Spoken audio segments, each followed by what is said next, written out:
আমার বয়স আজ 40 বছর পেরিয়ে গেছে, কিন্তু আজ মনে হয় জীবনে আমার কোনো আশাই পূর্ণ হলো না।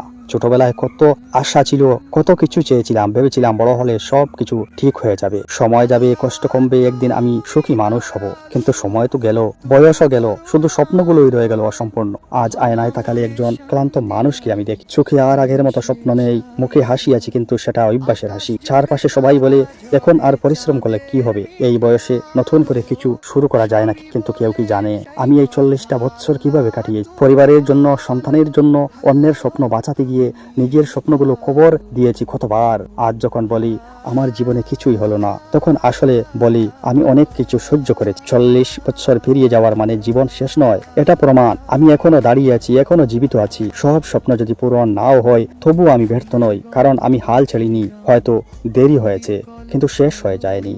আজও আমি মনে মনে বলি আরো একবার চেষ্টা করব, তাহলেই জীবন আবার শুরু হবে। কারণ আশার কোনো বয়স নেই, যতক্ষণ নিঃশ্বাস আছে ততক্ষণ বিশ্বাস আছে। মনে রাখ।